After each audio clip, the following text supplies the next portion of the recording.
So if you own an X-T5, an XS20, an XH2, or even an X106, you're definitely going to want to watch today's video.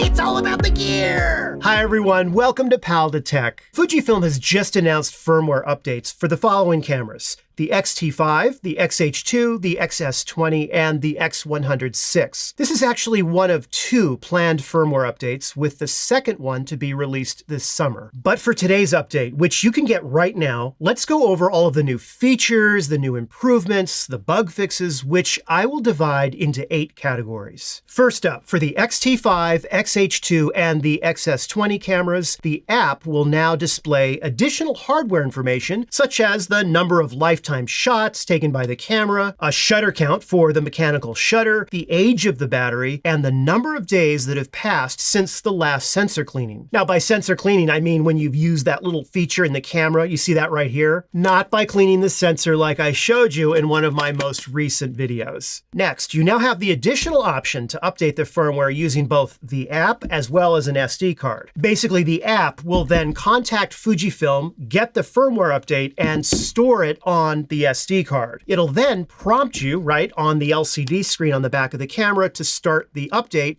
which you can then do using the file that's stored on the SD card itself. This way you don't have to worry about your smartphone's internet connection possibly dropping during the firmware update. Okay, so for our next feature, and this one is available on all 4 cameras today, you can now transfer raw files from the camera to the app. Before today, you could only transfer JPEG only, and this was one of the most highly requested features, and frankly, it was a major omission when the app was launched last year. And the final new feature concerning the app has to do with how it functions if the camera is turned off. So for the X-T5, XS20, and X106, there are 2 changes. First, if you have your camera set to auto power off in your menu, and say you're out and about and you're shooting, and your camera is connected to the app, and suddenly, just out of nowhere, you spot, laying on the ground, an 18mm f1.8 probe lens, right? Which causes you to stop and contemplate the universe, and you get so distracted that your camera, you forget all about it, and your camera automatically shuts off because you had auto power off, you know, that setting in your menu enabled. No problem,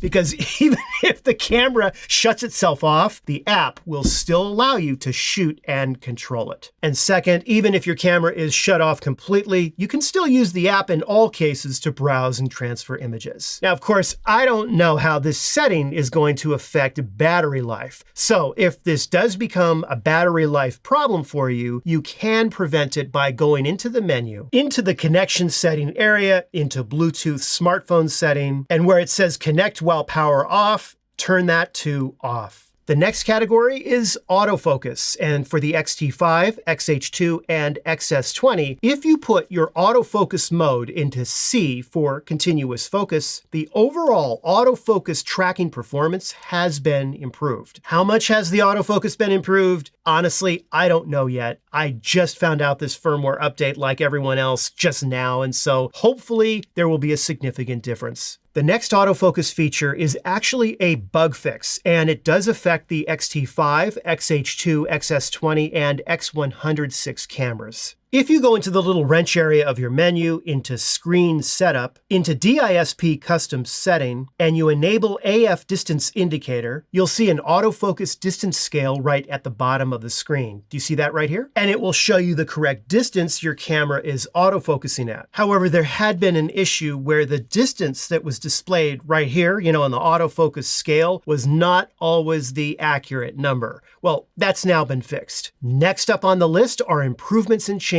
to video shooting. First off, for the X-T5, XH2, and XS20, you can now track your subject using the touchscreen on the back of the camera. This allows you to tell the camera what part of your scene is the priority for that focus tracking. This is a welcome improvement to video shooting, and in fact, I had already tested it out when I reviewed the X106 camera. So as soon as you update your firmware, if you go into your AFMF section of your movie settings, and you go into AF mode, you will see a brand new menu item called wide tracking. So now if you choose wide tracking and then you start shooting video, you can touch the screen and tell the camera where to start tracking your subject. Now there's a few things to know about this. First, you need to make sure that you have touchscreen enabled. In AF/MF, make sure that touchscreen mode is set to AF. Also, go down to the wrench, into button dial setting, and make sure you go into the touchscreen settings section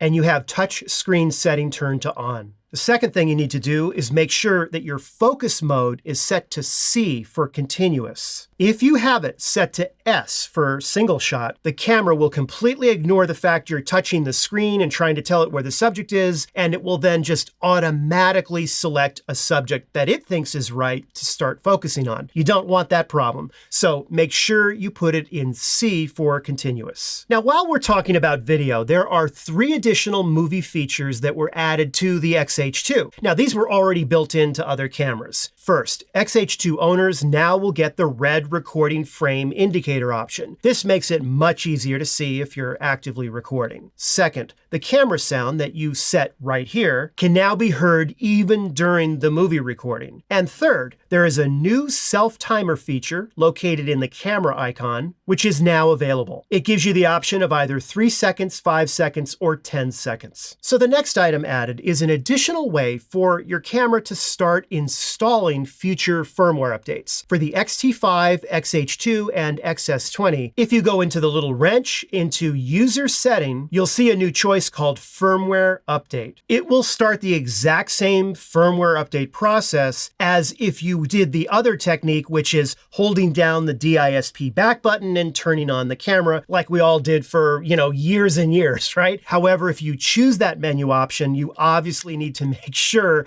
that you have the correct firmware already put on the SD card in the camera. Speaking of menu items, the X-T5 and XH2 will now feature a new power temperature choice message that appears during initial setup. This is the exact same menu item that you'll see if you go into the wrench into power management under auto power off temperature right here. The only difference is now Fujifilm is actually asking this question when you first set up your camera, which clearly shows the level of importance Fuji believes this setting to have. And for what it's worth, I strongly recommend that you set it to high. You never want your camera to shut itself off in the middle of your recording. And this is most noticeable if you're shooting at higher frame rates, such as 4K 60 frames a second and so forth.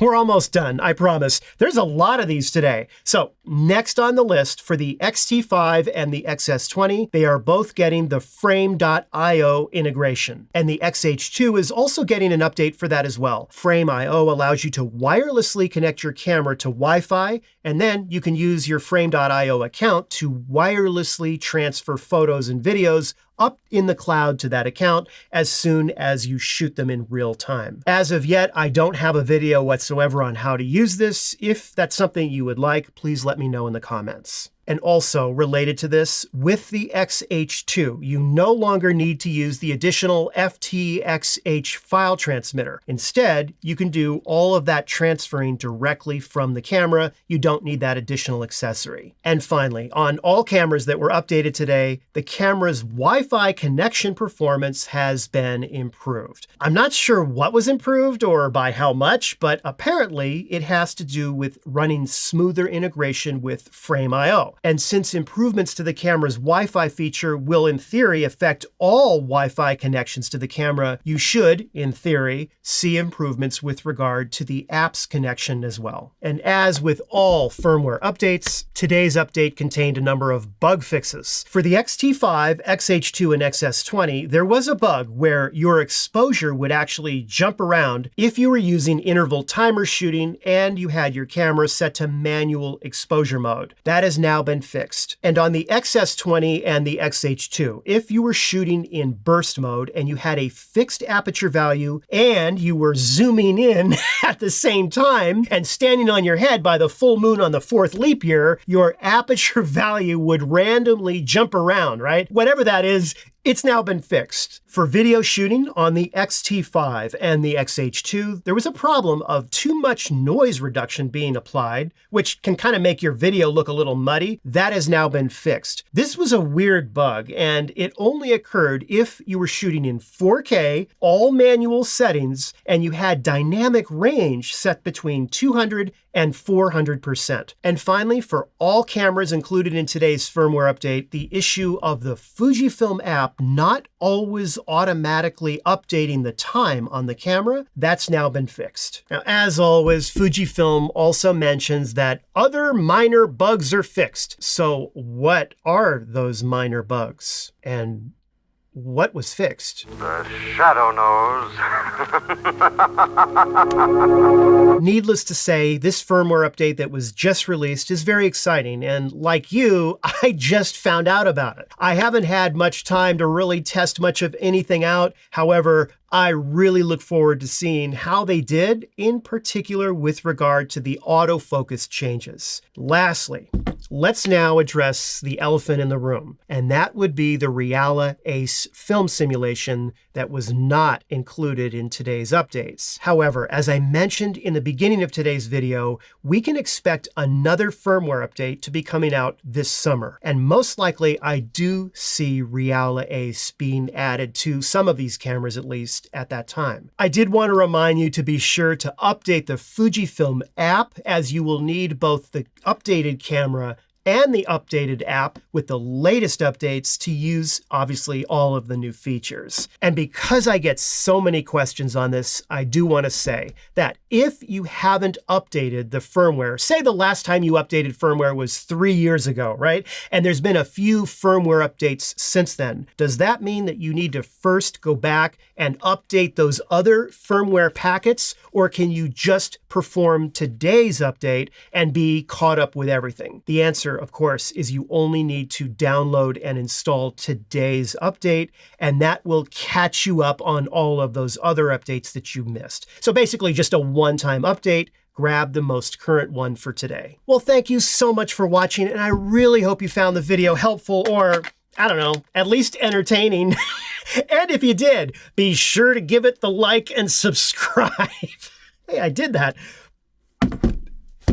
I'm going to be signing off now, but have a wonderful weekend, and I will see you in a new video next week. Take care.